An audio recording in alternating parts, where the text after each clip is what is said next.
welcome to another edition of our live Pittsburgh Sportsline in the BP TV studios. Hello, everybody. We got a show coming up. Of course, we're talking sports. Thanks for watching us on Comcast 7, only in Bethel Park. Keep running into Bethel Park residents saying they love the show, so appreciate that. You watch it at all kind of different times. We're also on Verizon 32, seen everywhere in the Pittsburgh area from Nemacolin to Cranberry, Wexford. So thanks for the watching, thanks for the likes. We've been staying steady at that 6,400 likes on Facebook. I think we hit 6,401, Chip, first time this year. Got a little cushion there. Yeah, we got a little cushion to work with, so appreciate that. And we start our show off with what's on your mind, and we're going to do that right now. But first I want to talk about our sponsor. We just finished the pizza. Smoking Jim's holding back on the pizza and the hoagie, but it was great. Appreciate the Olive Oils Pizzeria, 412-831-1900. Hillcrest Shopping Center. Go in, stop in, say you want the specials there. See what specials they have. They're always running specials. So thanks for being our sponsor of Pittsburgh Sportsline tonight. And it was delicious. The pizza was made by Tatiana, and the hoagie was cut by Tatiana. So shout out to her, and call in to Tatiana tonight. All right. Smoking Jim Frazier, what's on your mind? Thanks, Al Levine, the talking machine. And if you want the green, you got to see Levine. I'm catching like Renfro from Clemson. Yeah, you did, right over the middle. Short passes and everything. Did you have Clemson last night? I sure did. There you go. I sure did, all the way. No way, He had Alabama. I've been on a roll lately, man. Get on. But what's on my mind is, first of all, just want to start off talking about my good friend Joey Porter. And I've been calling for him. Why'd you drop your voice down so low? I've been calling for Joey to get fired all year long. And he did. He's not a very good linebacker coach, but I do consider Joey a friend. And what these guys got to realize, Al Levine, the talking machine, and Chip, is there's only 32 linebacker jobs in the National Football League. And I think that he's going to wake up one day and realize that he blew a great opportunity. But like I always say, opportunities never lost. It's just passed on to somebody else.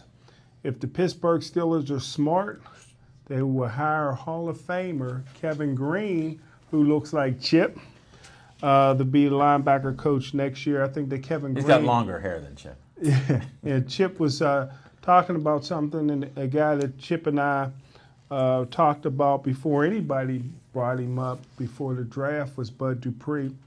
And I think Kevin Green can take Bud Dupree's game to a whole nother level. There's a dominant guy on the left side. You don't find that too often, and that's where Kevin played. Also, I don't know if you guys remember Warrick Dunn. Yes. Yeah. Great running back for Florida State, Tampa Bay Buccaneers. But Warrick grew up in a single mother family. Single parent family. And according to Bobby Bowden, that's most black families nowadays. But his mother, who was a police officer, was murdered. And so when he became a professional football player, he gave back by buying homes to single mothers.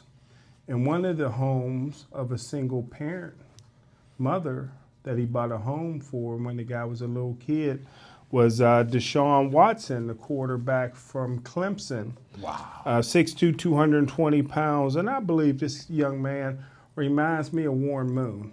I think he's the next Warren Moon. In high school, he passed for 13,000 yards, rushed for over 4,000 yards, won a state football championship in Georgia. And I knew this young man was going to be a great, great player. When his freshman year, he beat out Cliff Stout's son, Cole Stout, No way. for the quarterback job at Clemson. I remember I met Cliff Stout. Yeah, Cliff Stout's old great Youngstown State quarterback. But, you know, this past year, as a junior, he What passed happened to for Joey Porter? Joey Porter? Yeah. Well, we'll talk about that We'll talk about We'll that. talk about that a little later. But Because I'm trying to follow you. Yeah, Joey Porter's been put on permanent suspension. I just wanted you to say that. From the team. Okay. But so he's out of work right now. He's out of work. But just to give Deshaun Watson another pat on the back, this is a guy who is a team leader, a level-headed kid, a great role model, grew up in a single mother home, passed for 4,100 yards as a junior, 4,500 yards as a senior, rushed for over 2,000 career yards, 41 touchdowns as a junior. And one of the top 5 for Heisman Trophy 2 years in a row. Was a runner-up this past year. And I've said before, he had my vote. I believe he's the uncrowned Heisman Trophy winner. And I think a lot of people got egg on their face that did not vote for him. And that's what's on my mind. Thanks, Smoking Jim. I appreciate it. Very informative. Just couldn't follow you. I lost track. I lost track after you went to Joey Porter. Unbelievable. Chip Hayner, what's on your mind? Oh, thank you, Alan. And good evening, everybody. And to touch on a couple of things my dear friend Jim was talking about. And yes, I do tip my hat to Deshaun Watson. He showed everybody, didn't he? He didn't. You look at what ends up happening to young college quarterbacks that end up winning the Heisman Trophy. They usually end up becoming busts in the NFL. So he doesn't have that stigma to follow him into the NFL because he didn't win the trophy. He won something better. He won the national championship. Yeah. And you can definitely say that the Clemson Tigers rode his shoulders into the victory lane last night, and that's. There's a positive side to that and a negative side. Here, Deshaun Watson probably put himself real high on the list to be drafted in the NFL. The unfortunate part is the Cleveland Browns have the first pick in the draft. So hopefully the same thing that happened with Johnny Manziel doesn't happen to Deshaun Watson in Cleveland, or even better yet, maybe Cleveland will do something more foolish and not select him. Let's hope that's the case. So that being said, next I want to talk about Jim's dear friend, Joey Porter, and I don't speak with such sadness in my voice. Who knows what exactly happened on the South Side, and before we convict him and sentence him to whatever is going to happen, I want to wait till all the facts come in. But here's the one fact that I do know. He's got nobody to blame for but himself for the position he put himself in Sunday night. He could have chosen not to be there, and once trouble started, he could have chosen to turn around and walk away. Unfortunately, something happened. The truth will come out at some point or another. But I don't have any sadness or remorse for Joey. But like I said, he did this to himself, and he's got nobody to blame. Now, that being said, I watched a great football game on Sunday. I watched the Pittsburgh Steelers come out, and I watched their big three. Their 3 superstars play like superstars. Big Ben didn't have an incomplete pass almost for the whole entire first half.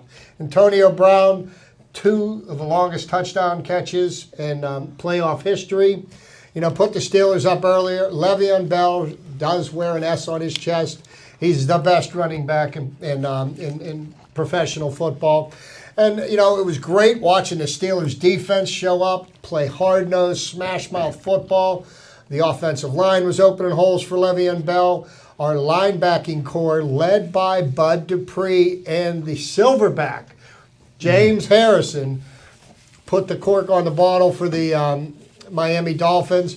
Really glad to see that. And then I wake up on Monday morning, and I turn on my radio as I go to drive to work, and all I can hear is criticism about Mike Tomlin and Todd Haley and this and that and the other thing. And I was like, wait, did anybody forget that we actually won the first round of the playoffs? We're moving on to the second round of the playoffs. We're one step closer to getting to where we want to be, which is the 7th ring. I don't understand why there is so much criticism. I don't know what Mike Tomlin has to do to get anybody's respect. I know my dear friend Jim has differences of opinion with him on a regular basis. But come on, the guy has won 64% of his games as a Steelers head coach. He's made the playoffs 7 times. 7 times out of the 10 seasons he's been coach, the Steelers have won 10 or more games. What more do you want? I mean, look at the Cleveland Browns. 19 years. They made 1 playoff run. They changed coaches the way we change clothes. I just don't understand it. You know, the people on talk radio, once again, they're creating the news stories instead of reporting the news stories. Hey, the Steelers are playing the Chiefs this week. I'm looking forward to the Steelers going to Kansas City and to keep this thing rolling. That's what's on my mind. Thanks, Chip. I got to dovetail with what's on my mind. But first, I'll put out the Joey Fabus Childhood Cancer Foundation. Please donate at least $1 there or something, or your time for their events that they do this year. So check it out. Joey Fabus Childhood Cancer Foundation. He died of that dreaded brain cancer, DIPG, and they're sending money to the doctors to try to find a cure for it. So check out that, Joey Fabus Childhood Cancer Foundation. Then the other thing I put up every week is BPCF, Bethel Park Community Foundation.org.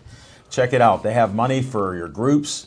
If you're doing something in Bethel Park and you need some money for your group to help it get improvements and move along and do what you do, contact them, get an application online, and there's money out there for you. We can vote for it and have some money for you and your organization in Bethel Park. So check it out, bpcf.org. What's on my mind is I've been predicting the Steelers would run the table. I predicted they'd be, 12-4. I was off, 11-5, but they're still winning. They got the longest winning streak going here. Even doing better than my man Aaron Rodgers in Green Bay, who's running the table up there, which if he's not an MVP, I don't know who is with the way he's playing. 19 touchdown passes, no interceptions. It's unbelievable. Well, he's sort of like Brady, so what can I say? Those guys are tearing it up. Brady might win that, but I get off the subject. The Steeler game, unbelievable. The screen pass has been alive in Pittsburgh ever since Hines Ward made it a superstar, and he's not getting in the Hall of Fame. It showed me something when he wasn't even nominated this year among the top 15, that they disrespect that little bubble screen there that he made famous. And his blocking, it meant something at the time for our runners like Jerome Bettis and others, and the guys who caught the ball, and heck of a player, but not for the Hall of Fame this year. But we talk about Antonio Brown getting down the business, catching a five-yard screen pass, running for a TD, then doing it again. How can you go wrong with that? I mean, we talk about the 3 Bs, and they come alive. Big Ben was from sucking and not doing well for the last so many weeks. He got that short memory, and he come out just blazing, hitting everybody in sight and giving him a chance to run with the ball. The line was playing unbelievable. He did get sacked a few times, and at the end, they say, what's he doing in there? Anybody that's watched the Steelers for years, even with Cowher left his quarterbacks in. They played. They all played. So, I mean, I guess that's part of the DNA of being a Steeler coach. So he left Ben in there. He got a little tangled up at the end. And so what if he's wearing a walking boot up to do his interview at the end? It was an old foot injury, and they were just being precautionary. We're not saying that Ben's a drama queen, are we? I didn't bring that up at all. Just like he's a stat man and all these other things. No way. I'm not even getting into that. I like the W's. I predict the W's. They're going to Kansas City to win. Who cares what the weather's going to be? I'm still looking for them running to the table to the Super Bowl. This is their year. They got everything. Health is back. Got players coming back from injuries. Just unbelievable. Dupree blew up Matt Moore like I've never seen. We'll talk about that later on in our Steelers segment, but it was unreal. The one thing I can't stop myself from saying, he was out one play. So And we're going to touch on that So as well. I find that unbelievable. I was shaking my head looking for the guys in blue for the protocol. But that's another story. Oh, it was Matt Moore. He still hasn't found him. He wasn't looking for him. He was hiding. He was hiding from him. He didn't need to see him. And James Harrison, what more can you say about the fountain of youth that he's found? And he's not doing anything illegal. He's stronger than he was when he was back in 2007, 2008. I mean, he's still getting it done. He's been a starter now the last few games. Look, he got another sack or two. It's just unreal. He's leading by example, which is the perfect thing. Then I saw there was an article about him that they wrote, and it was about him and his respecting his dad and being James Harrison Jr., and it was just a great article that I saw. And that's what pisses him off when they accuse him of things to mess with his name, which is actually his dad's name. So he gets very upset about that. And hey, go ahead and lift another 580 pounds or 600 pounds. Toss that around. I can't wait to see it. Can't wait to see what else he does. I mean, it's just a fantastic run. Who cares whether he plays next year? We got this year to worry about. He got sacking. Strip sacks are what he's known for. Yes, sir. And I'm glad I saw him do it again. So is there any other player in the NFL that has been tested more frequently than James Harrison this year? Not that I know Not of. that I know of, yeah. It's all natural. Somebody Wow. must enjoy holding this cup for him. They don't let you go in by yourself. They let you go. They might be in anymore. with you. Yeah, they're with you.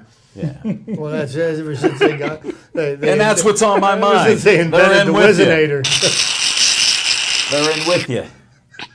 All right, we'll go to our other segments. Let's hear some fiction and fact from Smoking Jim's Almanac. Let's do it.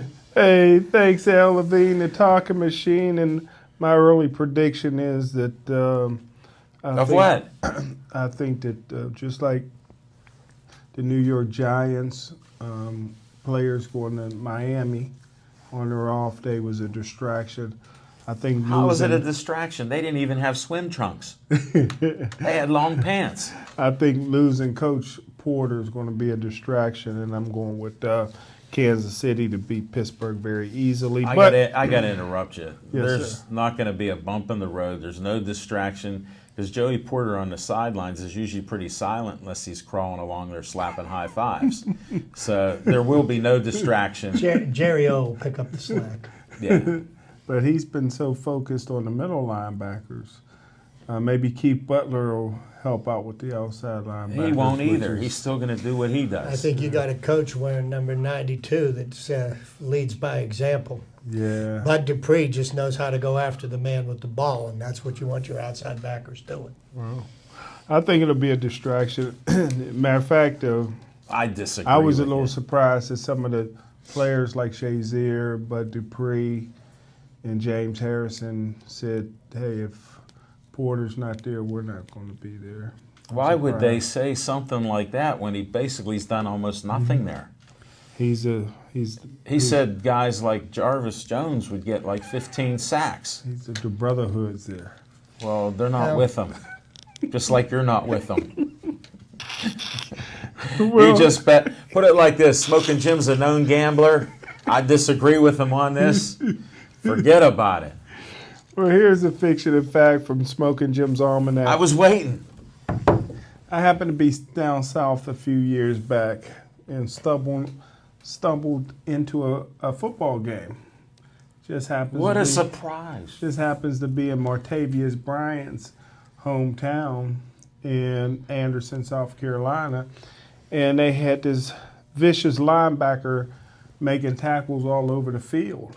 Jarvis Jones. And I didn't know who he was because they kept saying Bowyer, and all the Bowyers that I know are black. But Ben Bowyer is white, and fell in love with the kid then. He was a beast. Did you see him last night? Watched him play last night, watched him throughout his whole career. Not only is he a leader, not only does he give it every game, every practice like it's his last, but a highly productive guy. and but he's small, 6'1", for a middle linebacker, 229 pounds. May have to face a little reverse discrimination because he's white. But I don't want to make the same mistake that I made. Well, most people missed it on Sam Mills. Sam Mills was a great linebacker who was only 5'9", 232 pounds, but all he did was go to 5 Pro Bowls, and he was a 3-time All-USFL. But my evaluation, probably one of my favorite players in college football of all time, I didn't think he could play in the NFL. And I loved him in college, and I blew my evaluation on him, and I won't blow it. Because of that, I won't blow it again with Ben, was Zach Thomas when he played for Texas Tech. Back then, very little passing in that conference. And Sure. if you guys remember how we played in midget football, everybody ran trap or the option. And Zach made every play, but when you make tackles off of the trap or the option, you're reading your keys. And Well, that's a good thing. Nobody runs those kind of options and stuff in the NFL. I didn't think Zach Thomas at 5'11", 242 would be able to do it. Not only did he do it, he was even better pro than he was even in college. One of the all-time greats. And so anybody that don't think, and I'm gonna suggest the Pittsburgh Steelers get Ben Boulware in the 5th or 6th round. I think he'll be available then. This is a guy, you want a guy like this on your football team, especially if they bring in a coach like Kevin Green. This is a guy that will fire up the team. He don't mind getting in the face of his players. They say down there in Clemson that he'll let a guy know, you know, and he don't mind. He's not going to. He'll tell you what you need to know, not what you want to hear. And so Ben Boulware, I watched him play in high school down in Anderson, South Carolina. Wow. Same high school that produced Martavius Bryant. And he was a great one then. I think he's a great one now, and I think he'll be a great one in the National Football. Thanks for your pre-draft insights, Smokey Thank Jim. you. Nice to And hear I that. do believe the Steelers will be going after another linebacker this year. Now, I know, I'm serious. James Harrison is not getting any younger, even though he's playing well. And Lawrence Timmons picked up a level of his play the last 6 or 8 weeks. He started out the year half a step slow, and he seems to have found that step. I mean, because he's now making plays where he was just watching them, I guess, without following the example of Jarvis Jones, who was one step too late on every single play. But he did almost make a pick this past Sunday, late in the fourth quarter, after they told James, you have to sit down now. You know. now, do you think the Steelers will bring back Lawrence Timmons? Or is he gone? Well, it depends on the asking price. I think he's gone. You know, I mean, it's hard to say where Lawrence's head is at. I mean, another big contract. I don't think he's going to get that. I think he surprised the Steelers about how much he had left in the tank. I don't think they when they signed Vince Williams, that futures contract. That was a contract for him to be a starter in the future.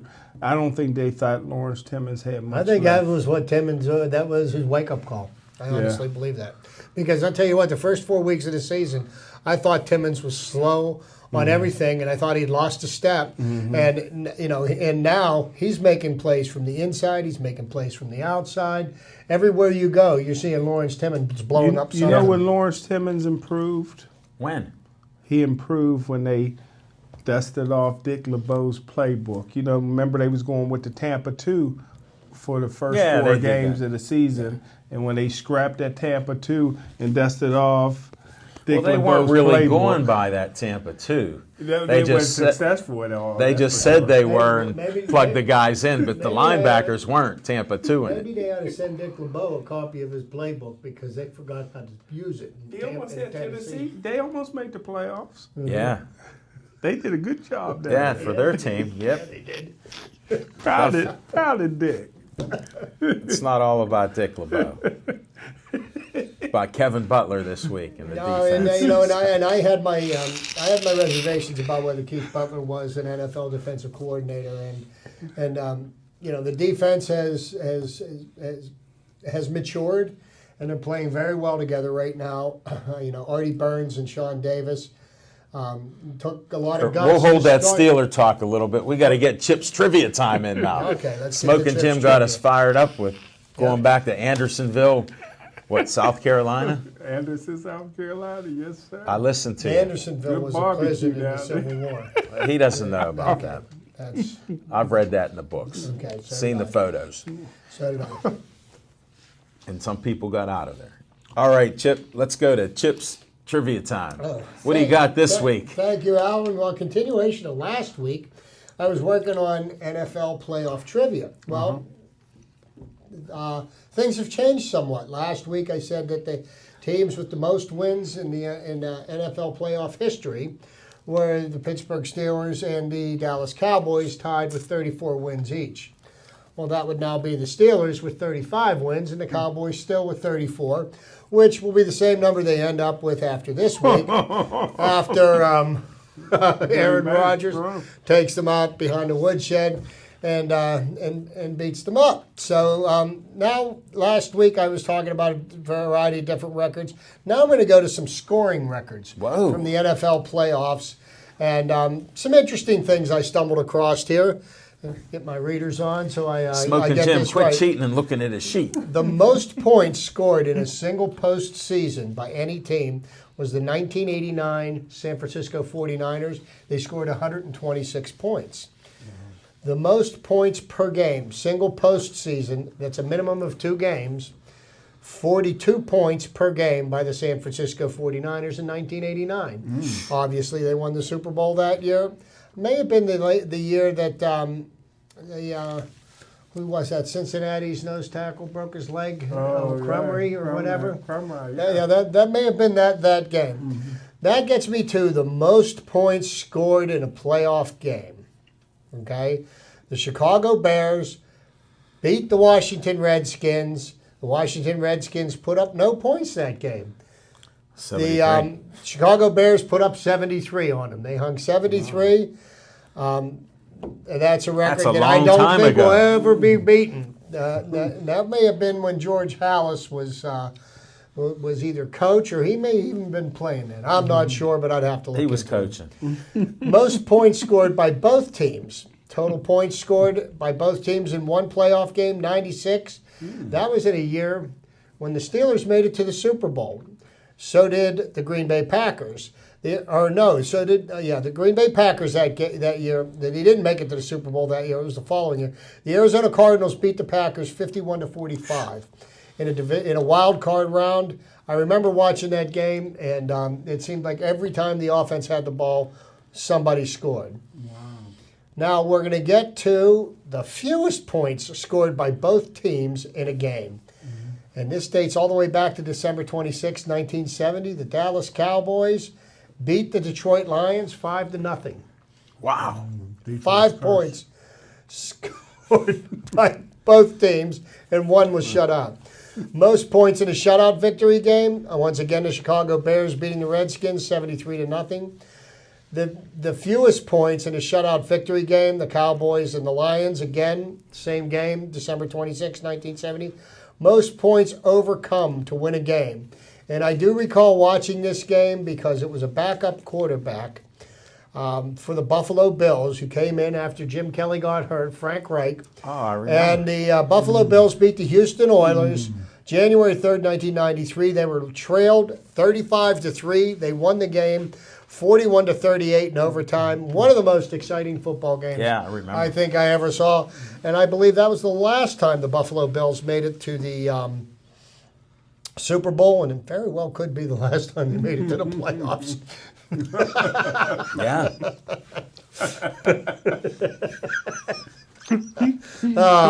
Most points scored in the first half. The Buffalo Bills versus the Los Angeles Raiders, January 20th, 1991 in the AFC Championship game.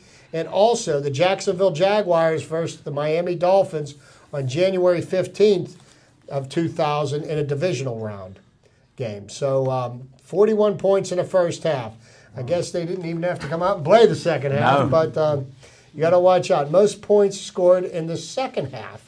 And once again, we go back to that game played in 1940 by the Chicago Bears and the Washington Redskins. 45 points scored in a half, and that goes for most points in either half, whether it was first or second half. Wow. Most points, both teams in the first half, dates back to January 16th, 2010. The Saints and the Cardinals. The Saints put up 35 points versus the Cardinals 14 points in the divisional round. And that year there was quite a bit of scoring going off in the first rounds of the playoffs. A few more here to go through, and I'll save the rest of it for next week because as the playoffs go on. Most points scored by both teams in the second half. The Packers and the Cardinals on January 10th in the wild card round. Total of 56 points scored. Green Bay scored 35. Arizona 21. Most points by both teams in one half. Again, it's the Packers and the Cardinals. Most points in the first quarter goes back to 1969. Wow. And believe it or not, if that is correct, this would be an AFL record that has been brought into the NFL. The Oakland Raiders beat the Houston Oilers December 21st, 1969. The Raiders, most points in the first quarter were 28. Most points in the third quarter. Now we're splitting hairs here. The Giants and the Bears goes all the way back to 1934. Wow. 27 points. Wow. With all the offense that they've put into the game, the record still stands from 19. Most points in the fourth quarter since the NFL-AFL merger, 26 points. The Eagles and the Saints in 1993. The highest point differential, of course, that was the Bears, that was the Redskins, 73-0. And the highest point differential in a season, minus a minimum of 2 games. And again, we go back to the San Francisco 49ers. They scored 126 points over 3 games. They only gave up 26. Wow. Beautiful. So that's your trivia for this week. Next week, we'll have some more trivia. And Jim Frazier and I, this is unknown to him because this thought just popped into my head, we're going to be evaluating the 15 finalists for the NFL Hall of Fame to see who we believe should be elected into Canton this Super Bowl weekend. And I'm upset that I don't get a vote. There's no way you should. Free lunch at Bouchette don't deserve no vote. You shouldn't get a vote. Jeez. Well, he's only been, being that, you've only celebrated your 29th birthday, and Eddie B has been covering the Steelers for over 40 years, so you couldn't possibly have the tenure that he does, right? Not even Unless, close. Of course, you were to admit to us how long you've been. Well, I know if I was in that room, Donnie Shell be in. Or we wouldn't be getting out that room. They're not even on the list. I pull a Joey. They're not even on the list. Then they get a 5'6" cop that weighs 145 pounds soaking wet. Do you believe that that's the guy that ended up putting the cuffs on Joey Porter? 5'8", 145 pounds. He could have sneezed on him and blown him across the street. Well, Smoking Jim, the list is 15. You got to narrow it down. So that's what you're dealing with. And the unfortunate thing, I do believe that Donnie Shell does deserve to be in the Hall of Fame, and he's a product of the success of the Steelers of the '70s. Somebody once said, look, we can't put the whole team in there. I say, why not? He's a product. They're a product of free lunch at Bouchette, going in there, just sitting in the back eating and not. I just have to clarify. Ed's not the only guy that can vote. Yeah, but I was going to say he's not the only one that can Myron eat. Cope used to argue for these guys to get in. Mm-hmm. And you heard about the arguments. You've heard one argument with Ed Bouchette. I mean, well, Better should have been the first ballot. Kevin Green should have been the first ballot. They all had to wait. Yeah. Kevin Green had to wait almost a lifetime. He's in. It was a free lunch. He's in, and he would coach And the best part about Kevin Green going in was he went in as a Steeler. And he only played 3 years of his career here in Pittsburgh. 33 and a half sacks in those 3 years. And I happened to be at Heinz Field this fall in the pouring rain when Kevin got his Hall of Fame ring. Wow. It was pouring down rain. And oh, by the way, we beat the Chiefs that night 42-14. Well, all right, let's move on. That's it. That was good. Our next segment's on location. We'll be at Fairway Grill up at Cool Springs, 1530 Hamilton Road. We'll be doing a show 7:30 to 8:30 next Monday night. We'll have some of the same guests coming up and maybe a couple extras. The guys that work and are managers at AHN and Cool Springs, facility there, they're going to come out and talk about what they do and explain how you can come out. And Golf Pro Jeff Ellis will tell you can come out as early as 7 in the morning and hit some golf balls. And they got different things you can do and leagues to join, so check it out next Monday, 7:30 to 8:30. Smoking Jim can't wait to have that mac and cheese special. Can't wait. So we'll be up there and hope to see you. Come on out. For all you Bethel Park people around and nearby, come on out. It's easy to find. Smoking Jim will show you the way. Just follow him no matter what way he comes. He'll find it. But we'll be there. And I just want to dig in the Pittsburgh Steelers. I mean, what a game. What a performance there. All these naysayers talking about Tomlin and, coaches and leaving Big Ben in and all this other nonsense. We're so spoiled here. We're disappointed. We've had a couple 8-8 years when we weren't trying to be great. And we're 11-5. We're in the playoffs. We're in the second round of the playoffs. Well, how cool was that? Here's the one thing you have to understand. In the last 47 years, the Pittsburgh Steelers have had 3 head football coaches. And you know what else was consistent with all 3 head football coaches? They did nothing but win football games and championships and were criticized every week for whatever decisions they made. If people don't remember, Chuck Noll was criticized often and loudly. Bill Cowher, he got lambasted. He couldn't manage the clock. He got lambasted every week. I think the only person that sang his praises was my dear friend to my left here, Jim Frazier. And Mike Tomlin, he can't do anything right. But, he's one of the best. Go Steelers.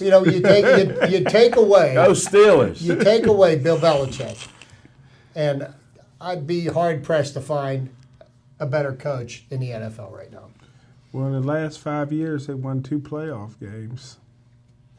Always Mr. Positive here. Always Mr. But they were Smoking Jim's but Mr. also Positive. in the midst of rebuilding. Unlike a lot of franchises, like, say, for example, the San Francisco 49ers, who was 2-14 this year, the worst we did was 8-8. Not a bad deal.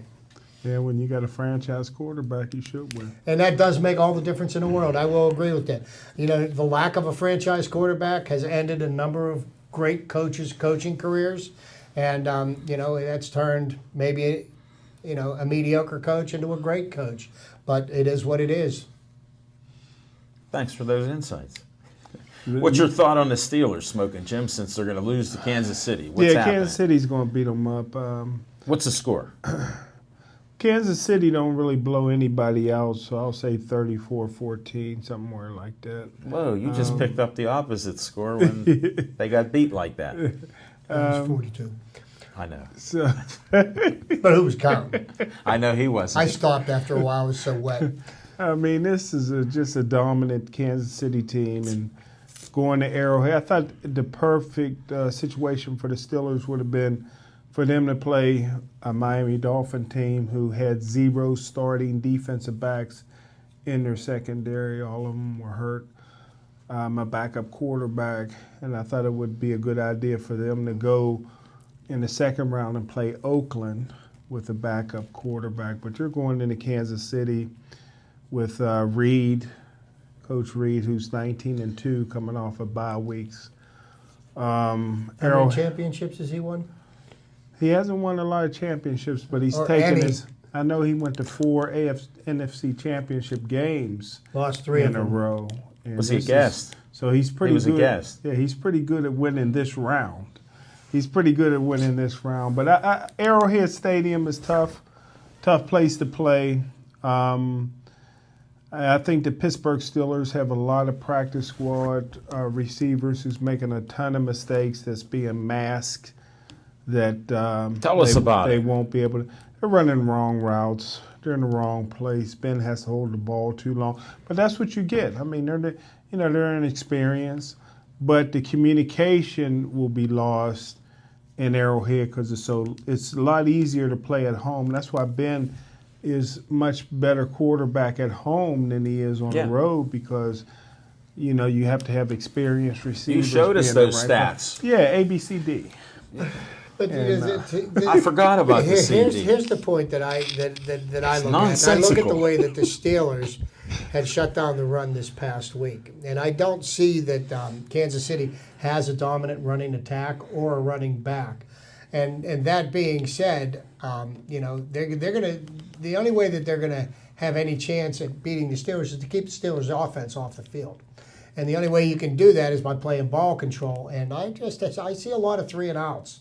I was really impressed with the way the Steelers defense played this past week, especially the linebacking play from the inside backers and the outside backers. I think they played amazingly. Shazier was all over the field making plays. Lawrence Timmon is drinking from that same fountain of youth that James Harrison is.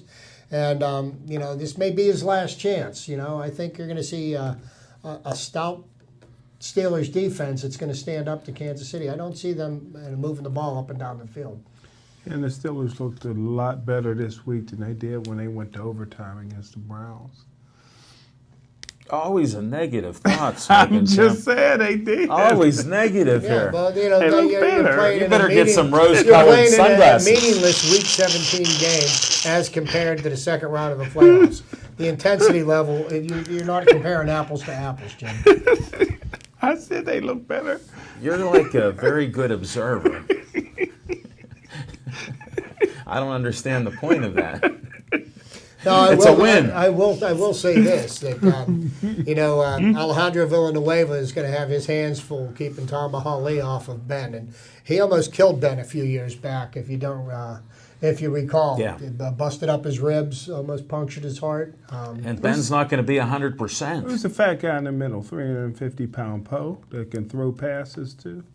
The Tari Poe for Kansas City All-Pro nose guard. They also got Houston.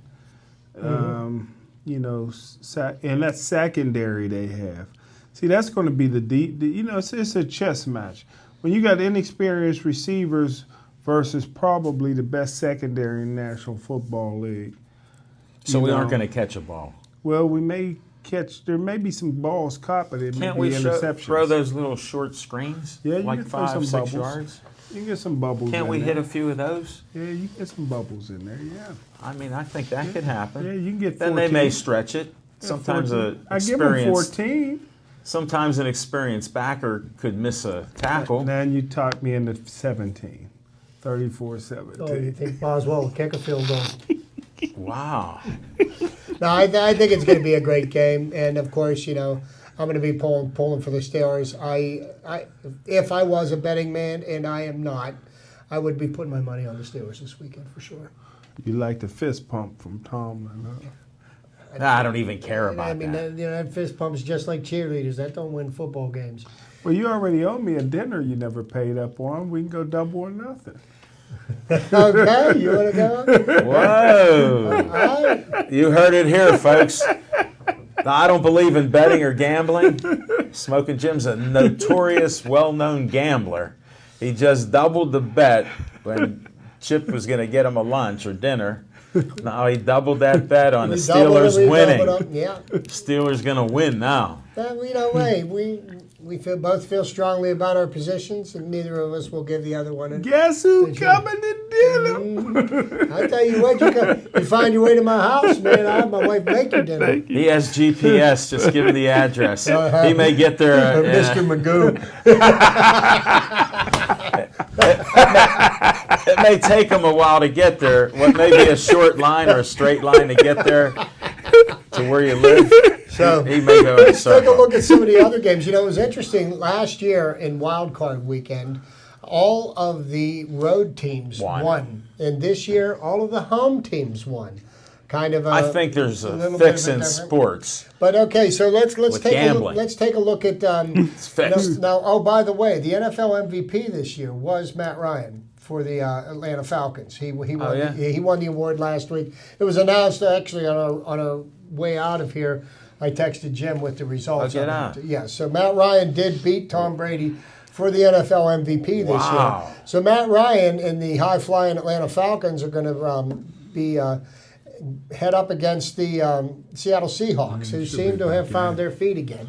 And the Seattle Seahawks are a force to be reckoned with. Russell Wilson is one of the premier quarterbacks in the NFL. He's healthy again. You know, so we've got Atlanta and Seattle. What are your thoughts on that game? Well, Russell Wilson's new wife is wearing him out.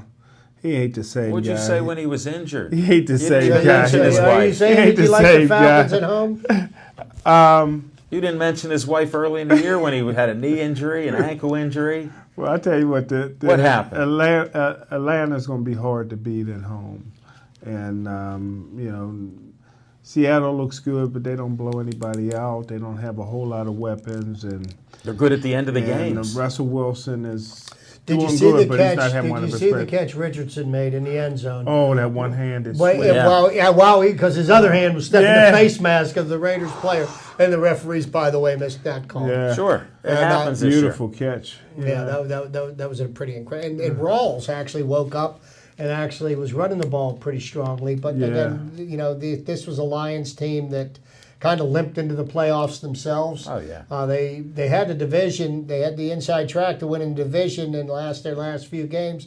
Matt Stafford played the game with a splint on his middle finger on his right hand.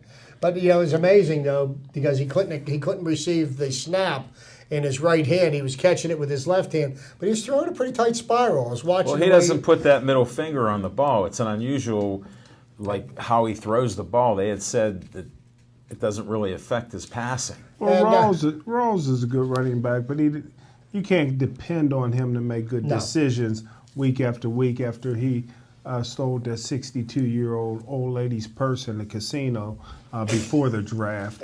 So his decision-making is a little off. But in Detroit, beating them, like I said, Bobby Lane in 1958 put 50-year and put the curse on him. Yeah. Okay, so next we got the Packers going to Dallas, Texas I like Stadium. I like the Packers against the Cowboys because, let me just put it this way, everybody. I like anybody that plays the Cowboys. I don't care if it was a high school team playing them. I'd still pick the high school team.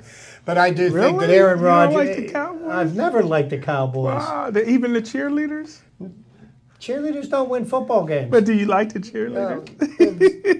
All right, pass this. Son. You're trying to get me in trouble, Jim. But I think Dallas's bubble is going to get burst this week. I think Aaron Rodgers is just on an incredible streak. If you watch the game when the Giants played the Packers in Lambeau, Eli Manning was actually pretty much on target.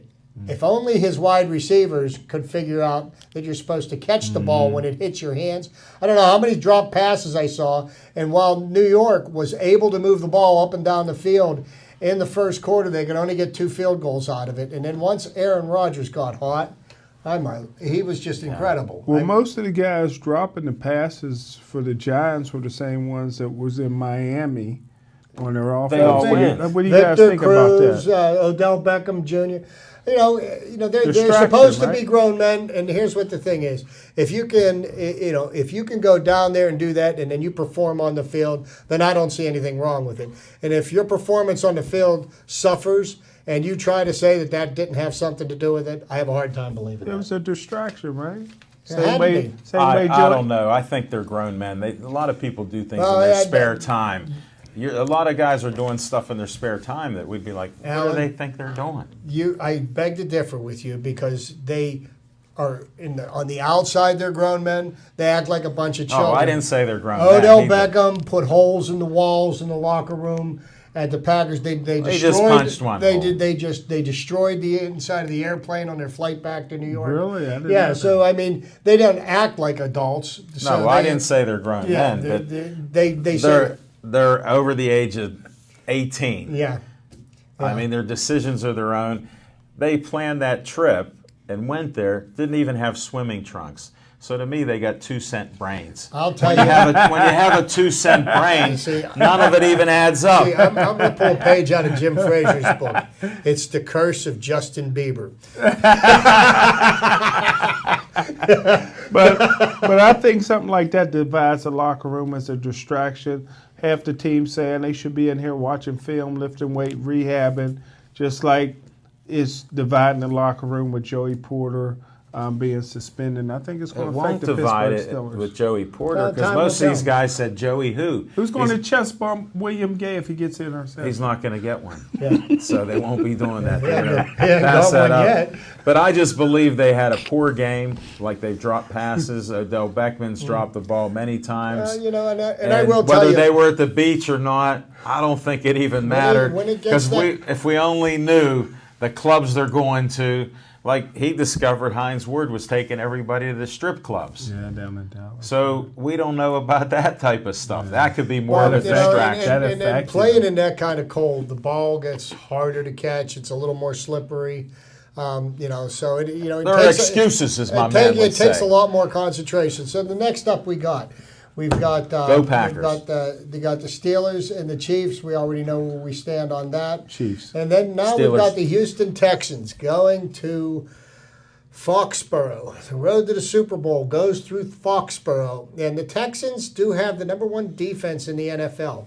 And I've been surprised because Jadeveon Clowney is actually playing somewhat up to his previous billing. Mm-hmm. Just makes me wonder, how good would the Texans be this year if J.J. Watt, 3-time NFL Defensive Player of the Year, if he was able to play? But he's looking like a good cheerleader on the sidelines. Well, that's all he can do right now. But, you've got Brock Osweiler, who's got nothing but question marks surrounding him. He played so well that he got benched in Week 14 for Tom Savage. Yeah. Tom Savage couldn't get Pitt past 6 wins. Okay, so, who's going to start this week? Is Savage going to be out of the concussion protocol? Is he going to be chosen the starter I think you go over Osweiler? And, in the deciding factor in that game, I hate to admit it, it's going to be Tom Brady. And that's what I think is going to make the Patriots. You give me Tom Brady and a group of white receivers, I'm going with New England all the way to the Super Bowl. Yeah, why white receivers? I love them. How about 5 one-armed receivers? Doesn't matter what color they are. I think Tom Brady. I don't think the color matters. He's going to be the difference. He's going to be the difference. It matters. Explain it again. Matters because as long as the NFL is keeping white cornerbacks out, there's not one white cornerback, not even on the practice squad. That's reverse discrimination. I hate it. We're talking about Brady and receivers. Yeah. How does that explain that? Well, it's because why is New England the only team that seems like they can find white receivers to play in this league? Like Michael Floyd? Cheers! Make mine a double. You guys are too much. There's great white athletes all over the place, and they don't let them into professional athletics, and I don't like that. Because of their position. Because they think that they're because of their position. They're reversely discriminated their position. Against. The position they want to play. That's why they don't play it. Why do they want to fight reverse discrimination? Yeah, that's crazy. You've explained it. That's crazy. But on the off chance, to talk about something else, on the off chance that Tom Brady gets hit by a bus on the way to the stadium on Saturday, and Houston beats the Patriots, and the Steelers beat the Chiefs, there'll be an AFC Championship game here at Heinz Field. That's what I'm looking forward to. Forget those white receivers. So you're saying the bus may hit Smith on the way to the stadium for Kansas City? No, I think the bus that's going to hit Smith is number 48. And let's talk about that young man, Bud Dupree. Before the draft, the year that Bud got drafted, I was doing some research because I know how much research my friend Jim does, watches 2 football games a day, every day of the year. And I ran across some ink about this linebacker out of Kentucky named Bud Dupree and how this one draft analyst said he would be the perfect fit for the Steelers defense. Wow. So I asked Jim about him, and Jim got all excited because he said, that was the guy that I was That's my guy. That's my guy. And I want to tell you something about this young man. I have never seen anybody close on a ball carrier like him. When he hit Matt Moore last weekend, besides the fact that it was a brutal hit, just from the moment, if you watch, from the moment he saw that Moore was running, and he made the decision to go. I was less than a tenth of a second, and he ran right through him like he wasn't even there. It's just absolutely incredible. He finishes, whether it's a running back or receiver or the quarterback, when he sees the ball carrier, he explodes into them like nobody I've ever seen. And he's 270 pounds, and he carries it so well. You wouldn't even know he's 270. Well, how tall was he? 6'4". 6'4". He's because he doesn't look like a heavy man at all. Not at he all. looks tall and lean. Well, it sort of he looks like Le'Veon Bell. Yeah. Le'Veon Bell was chubby and playing football in college, and now look at him, like 220-some pounds, 6'2". So I mean, he's got power. So you see Shazier out there before the game, running around with no shirt on the field. Right. And then you see the clowns in New York Giants. All the receivers are running around with their shirts off before the game. Well, you know what? If you can produce, it doesn't look silly. But when you run out there with your shirts off and you drop everything thrown to you, and now even their quarterback Eli Manning said, well, maybe it wasn't such a good idea that they went and did that, But Eli's trying to be the politician there, because word is out now that the Giants are looking for Eli's replacement. They figure at 36 years old, it's his time may be he's getting closer to the end than not. But we'll see about that Manning DNA. His dad played until late in his career, until he was almost 40. Peyton played with the bionic neck. Yeah, stem cells. Yeah. They put him in there. He did it. He needed it. The unusual thing about Eli playing the quarterback position in the NFL, I don't believe he's ever missed a game due to injury. I don't think he has. No, I think you're right. And that's like the only other quarterback I remember doing that was Brett Favre. But Brett Favre, he was injured a lot. He was injured every week, but he just popped a few Vicodins and he was good to go. What heart. Greatest I ever seen. Yeah, I agree. No doubt about it. Well, that covers the playoffs. Go Steelers. You got 2 for the Steelers, 1 against the Steelers. He's a known gambler. So we'll have to see what happens next week. Yeah, Sunday afternoon, 1 o'clock. It'll be a good game. I'm really looking forward to it. Smoking Jim, you got anything else to add? Except for the white receivers from New England? Nothing to add. Been a great ride this year with the Pittsburgh Steelers. That's good. Chip? We're going to keep rolling to get that 32nd pick in the draft. I'm with you. I like that. I like that positivity. Instead of being like the Browns and shooting for the number 1 pick, they're like the Steelers. Shoot for number 32. Hey, and we work around it. Try to get something in the 2nd and 3rd round, 4th round. Yeah. That's why we got Smoking Jim in the war room there. He'll get something in the 6th round. That's right. Hopefully. Ben Bower. Well, we heard it first. Another white linebacker. Love it. Why don't the Steelers draft the white linebackers? We let quite a few from the area. Well, they got the kid from Temple last year. He's going to be a good one. Medikevich. Call him Dirty Red. Dirty Red. Hey. You and those nicknames, Smoking Jim. Well, I hope all of you enjoyed our show. We'll be back again here next week on Tuesday. Do it again. Check us out at the Fairway Grill, 1530 Hamilton Road, Smoking Jim Frazier. Thanks to Devin Shea in the control room, and I think he got Ethan assisting him there.